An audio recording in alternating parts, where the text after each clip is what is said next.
Hey guys, it's Mitch. How's it going? We're back with some more Uncanny X-Men. We're over halfway through the Paul Smith run. And in fact, this issue in particular, quite a few things come to a head. So, this is Uncanny X-Men number 173 by Chris Claremont and Paul Smith.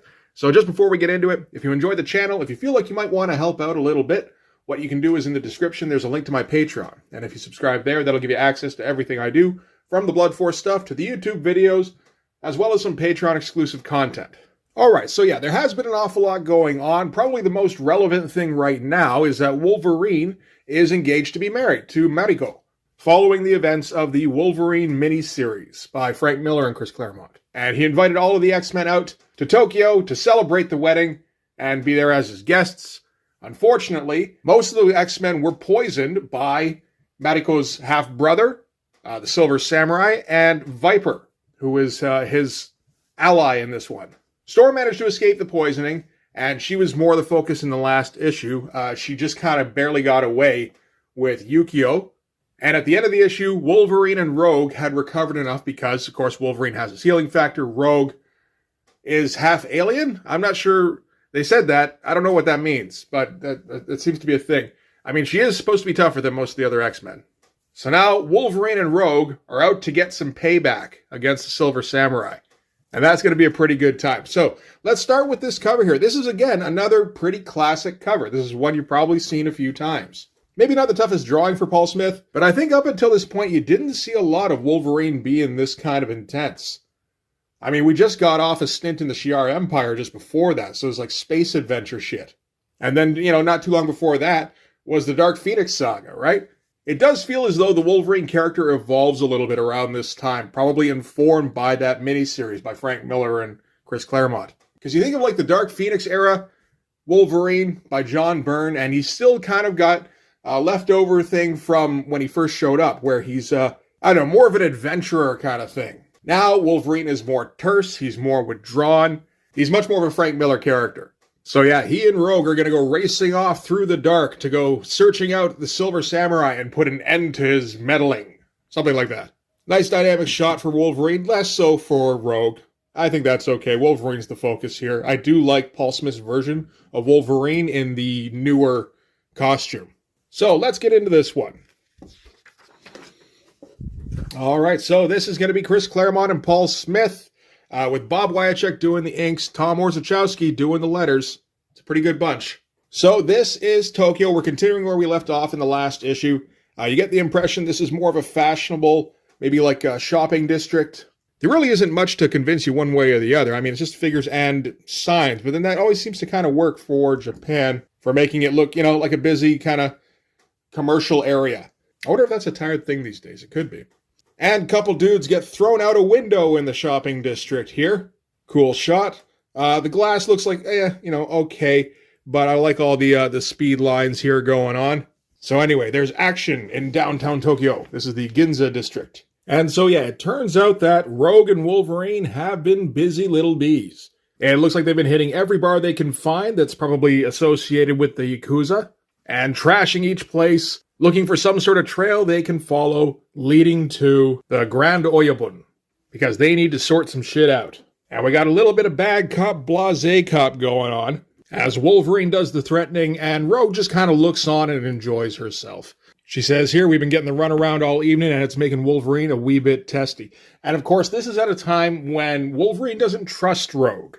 She's just along because there was nobody else available.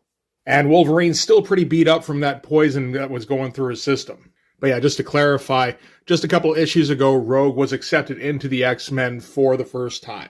And Wolverine just knows her as the guy who stole Ms. Marvel's powers. So he's not too happy about the team up, but, he understands the situation. He can't go out in the shape he's in by himself. And while they're doing the interrogating, somebody sneaks up on Rogue. Somebody who wasn't really behind her a second ago, but I guess that's okay. Makes for a cooler shot. Tries to stab her with, a sigh, and just kind of bends on her shoulder. She's pretty much invulnerable. So she just does a quick, casual, grab him, hoist him up, toss him over her shoulder kind of thing. So yeah, Wolverine elaborates.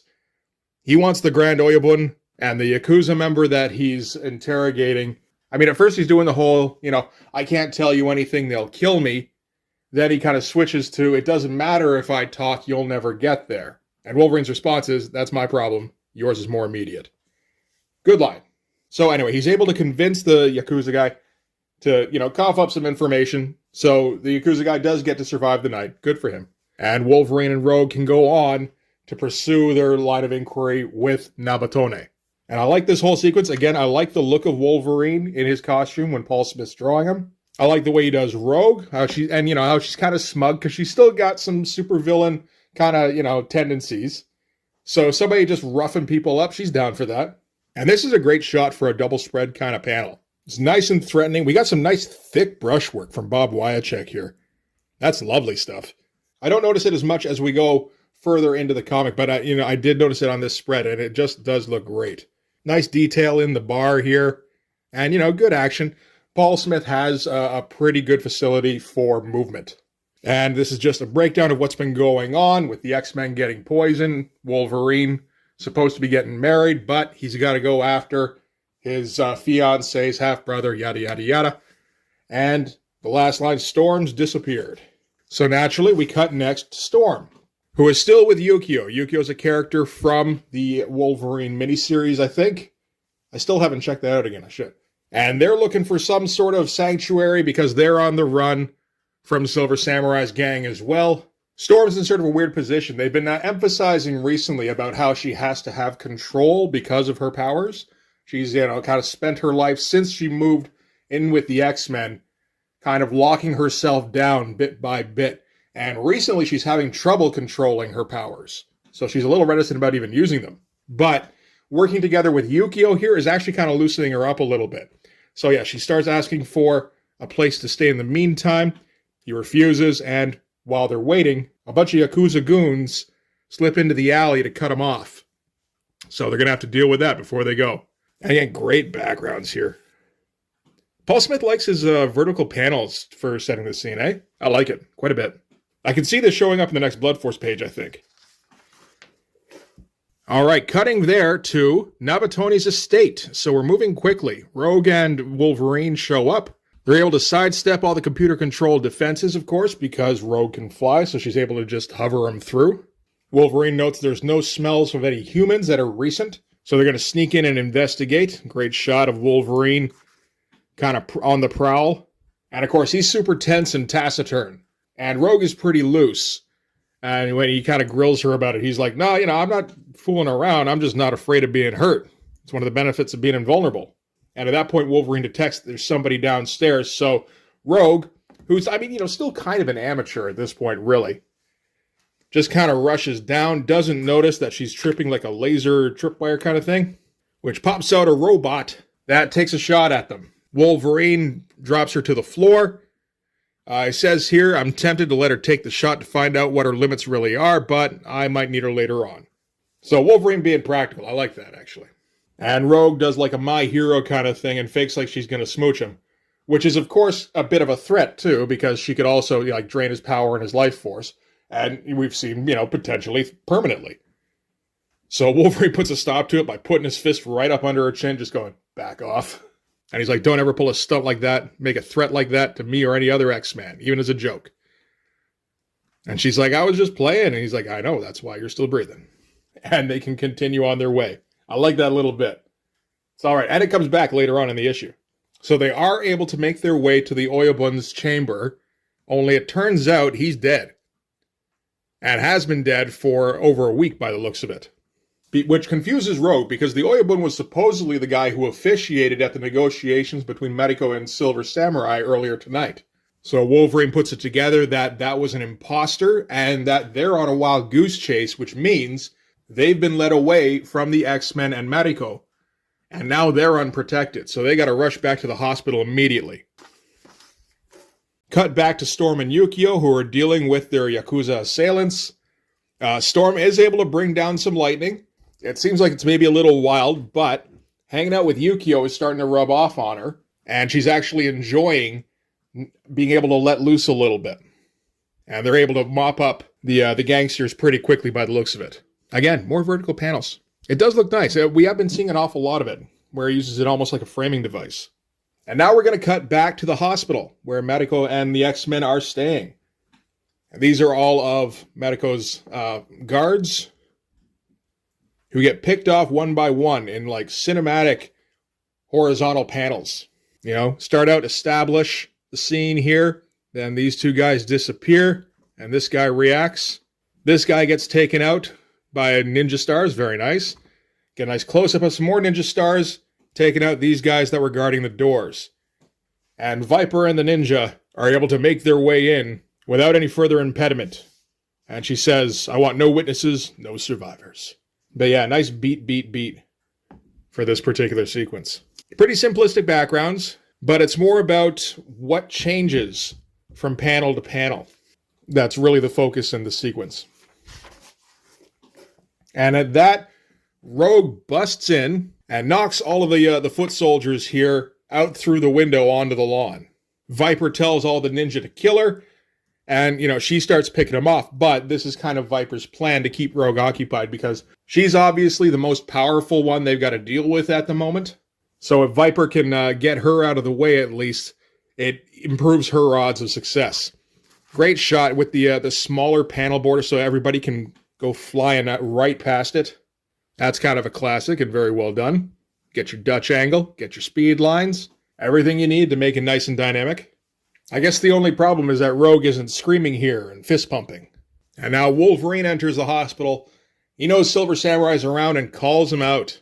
And now they're going to go at it toe-to-toe with more horizontal panels, making it all more cinematic. And this is actually the beginning of a pretty iconic sequence that kind of builds on what Frank Miller did in Daredevil and I think in Wolverine as well. But they're going to fly right at each other, claws versus blades. Wolverine's able to parry Silver Samurai's first strike. Silver Samurai isn't quite so lucky, but he does survive Wolverine's first slash. And yeah, here we go. No dialogue. Silver Samurai fends off Wolverine with another stroke. Wolverine, I think, turns and kicks his arm. That one's a little bit awkward. And then turns again and slashes this mask right off his face. That's pretty great. But does leave himself open for Silver Samurai to wrap an arm around his neck. This, of course, is at a time when Wolverine isn't, you know, programmed to be the greatest fighter in the world, as he would be maybe 10 years after this. This is more when he's kind of an indestructible brawler. Or as Sam Raimi described the character of Ash, a very durable punching bag. So after he gets Wolverine in the headlock, he's able to gut him, just skewers him. Like the nice surprised look on Wolverine's face there. Wolverine starts to fall, and Silver Samurai kind of backs up for a second. And then Wolverine, I think, goes for a gut punch. He doesn't seem to have his claws extended here. And again, kind of leaving his back exposed a little bit, so Silver Samurai is able to turn and swipe him right across the neck. And of course, Wolverine has, like, you know, an indestructible spine, so it's not really a danger, but I'm sure it still hurts. And of course, Wolverine's still feeling the effects of the poison, and he's getting pretty beat up over the course of this night. He's able to snag Silver Samurai's arm when he goes for another swing, and then breaks his arm.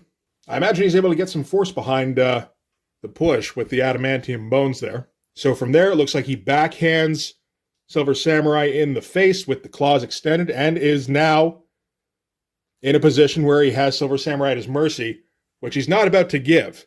But Mariko stops him at the last second. She doesn't want this to get to the point where one of them has to die. Even though, you know, he has been threatening her position for the last couple of issues, he is still her half-brother. And she doesn't want this to end this way, probably particularly when her wedding is supposed to be in like a day or two from this. Wolverine, of course, argues that, you know, if I don't end this now, he's just going to come back. Again, I like the shocked expression on Wolverine's face here, just like, what? But yeah, I do like this whole sequence quite a bit. It gets a little awkward here and there. I think probably the Frank Miller stuff is a bit more fluid. But the figure work, at least, is very good. And you can follow along fairly well. And it's a nice little sequence. And the fact that we didn't have any dialogue kind of fucking things up, I think really kind of adds to it. Also, again, that kind of metronome thing where it's beat, beat, beat, beat. And, you know, you kind of find your pace that you're supposed to follow along to. It's good shit. How much is Mile High Comics paying for these ads? Like, to get 2 pages right in the middle of a Marvel book in 1983, 82, something like that? Probably a fair bit. And at that point, Viper appears with a blaster trained right on Mariko and Logan. It is a blaster. It's not a gun, exactly. Tells them to back off from the Silver Samurai, or she's going to shoot. Logan knows that she's going to shoot as soon as Silver Samurai is clear, regardless. But he doesn't have much of a choice. All he can do is try and back Mariko towards the door while Silver Samurai kind of gets in between them here. And maybe he can find a chance to kind of shove her through before she can take the shot. But Silver Samurai gets most of the way there, falls over. That's when Logan makes his move. But Viper's already in position, and Logan doesn't have any kind of chance, particularly with the shape he's in. At that point, Rogue finishes up, zooms right in through the hole behind Viper here, and is able to swoop in front of Logan and take the shot for him. Seems to be kind of shooting. We can, I suppose, assume these are bullets instead of lasers. That would make a bit more sense for her to be able to get in front of the shot. It's still a little ridiculous, but this isn't trying to be super realistic. This is a comic for kids in 1982. Yeah, okay, Rogue can fly faster than the bullet and get in front of it and deflect it. That's fine. So yeah, shoves Logan and Mariko out of the way, shoves them flying, really, right through the doors. Viper just kind of keeps the gun on her. I guess it is a laser, and she just seems to hold it down, which makes it a steady beam. And Rogue just has to stay in the way and kind of block it out until Logan and Mariko can get clear. And she's doing this because Mariko was the only one who was really nice to her right off the bat. Everyone else has had a moment of, this bitch? Really? Except for Mariko, who's been like, no, you're part of the X-Men. You're welcome in my house. Wolverine busts back in, looks for something to throw so he can get Viper to stop shooting Rogue, but at that point it doesn't kind of matter as the gun overloads on her and explodes in her hand. Wolverine catches the slumping Rogue. Viper is able to teleport out with Silver Samurai and does a till we meet again kind of thing. And Rogue apparently is near death. She took too much of the blast. She took more than she could really handle. And Wolverine says, my healing factor can save you. And she's like, no, you need that to save yourself because you're fucked up too. And Wolverine's like, that's my risk. What are you going to do, stop me? And yeah, that kind of brings it full circle from the beginning there. And it's gotten to a point now where Wolverine, he's indebted to her at this point because she saved Mariko. But this is also kind of the beginning of him trusting her. I mean, Wolverine's trust goes a long way in the X-Men, I feel like. And you end on a very nice borderless panel that's, properly used. This is how you do it. I mean, to end a scene, for one thing, but also you make him real small against a big, completely unrecognizable background. It does give it a sense of these are the only two people in the world, at least for this moment. And it kind of makes me wonder if Rogue and Wolverine ever got romantic. It feels like they should have at some point, but I feel like they hadn't by the time I was reading in 92. And I mean, shortly after that was when Rogue got started with Gambit. And I don't think that's ever really stopped after that, but I don't know. I mean, there's a whole bunch of X-Men continuity I just don't know anything about, so who knows. And a young Whilce Portacio probably looked at this transition and went, I need to end every scene like that, and begin every scene like that, and do every other panel in between like that if I'm running behind schedule. And from there we cut to a week later. So the immediate threat has been resolved. Silver Samurai isn't going to be able to do anything for a while he recuperates. Viper is still active, but without her ninjas, it feels like she needs to, regain her strength before she can be a credible threat again. So we can proceed with the wedding plans. And this is night before, I believe, and Mariko is off at the ancestral seat of Clan Yoshida, which is the clan that she is now in charge of. And she's anticipating her big day tomorrow. She's very excited. Feels like things are being forgotten, but it's that kind of thing where just there's so much going on. I'm sure I'm missing something. She just wants the next day kind of over with, but of course still looking forward to the day itself. And she's stopped in her reverie by somebody. We don't really see who. I kind of got the impression when I was reading it the first time that it might be whoever was impersonating the Oyabun, and I think that is correct. But he kind of mystifies her for a second and then disappears, and she kind of snaps at him and goes, what happened to me? And then kind of just quietly goes back inside. Interesting page. And the next day is the wedding itself. And we got a Wolverine voiceover, which feels a little weird.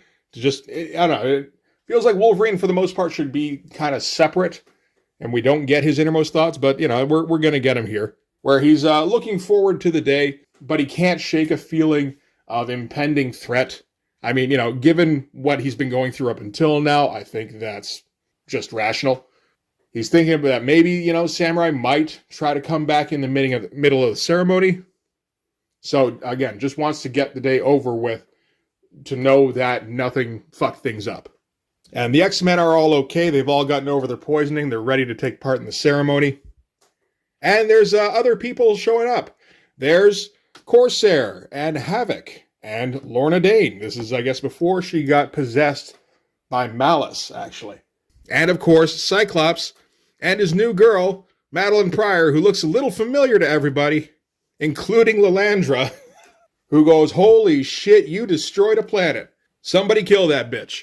And Cyclops has to restrain her, and Charles gets the privilege of going, No, that was Jean. I liked Jean. Jean's dead. So she gets to apologize for, kind of wishing that Scott's new girlfriend was executed, And Scott gets to go, "That's okay. I get it." A little bit mopey. And Madeline looks a bit like she's going, "Ooh, this is very exciting." And then somebody else stops in that they haven't seen for a while. It's Storm in her new punk look. Great looking shot. Paul Smith put a little time into that because that's, the first full figure shot we're going to get of Storm. And he wants to make sure everybody sees the extent of it. It is a pretty good look. And Kitty sees her first and immediately runs away crying, going, "How could you?"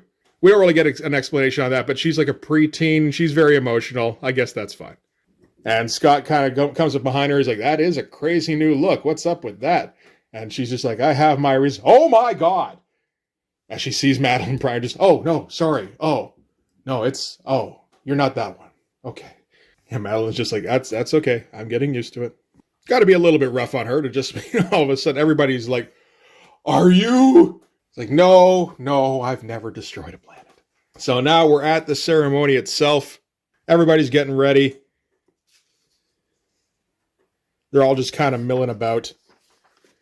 Kitty's dressed up in like a geisha outfit for the ceremony. She's acting as kind of a maid of honor.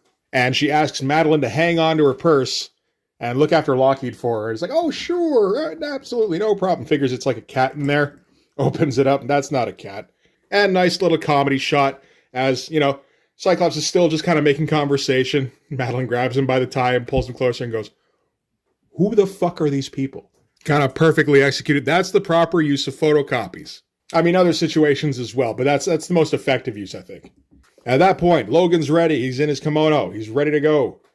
Mariko enters. Again, get a nice vertical panel where we show off her whole look. And again, borderless with no background. But from Logan's perspective, I think that kind of does a whole shunting out the world kind of like, she's the only thing he sees. I like that. And Mariko approaches the front of the room and turns and announces there will be no wedding. Logan just kind of stops and goes, "Why?" And she says, "Because you are not worthy." All that for that? Oh, there's an ad, eh? Big old John Byrne ad. I guess he had like half an hour one day. Like seriously, how productive that guy was fucking ridiculous around this time. So this is Big Jim Shooter asked me to do a guest spot for the Bulletins page. And for the longest time, like 2 years, I couldn't come up with anything resembling a theme. Then it hit me. Why not talk about why I love Marvel so much? Then it hit me again. Why not draw about why I love Marvel so much? That seems a bit more honest, maybe. What do I love most about being here at Marvel? It's the interesting people you get to work with. And these are all, I think, books that John Byrne has drawn in the last couple of years.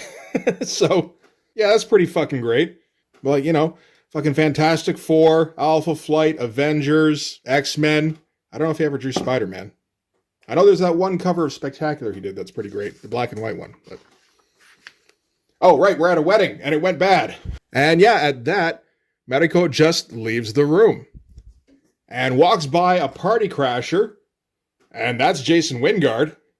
So that's the guy who convinced her or hypnotized her into wanting to get out of the wedding, I think we can assume. And Wolverine sheds a single man tear. And that's the end of Uncanny X-Men 173. All right. So yeah, that's a pretty great issue. A lot of shit coming to a head there. Although I guess a lot of it is just kind of stuff that was set up in the issue previous, but it feels like a lot anyway.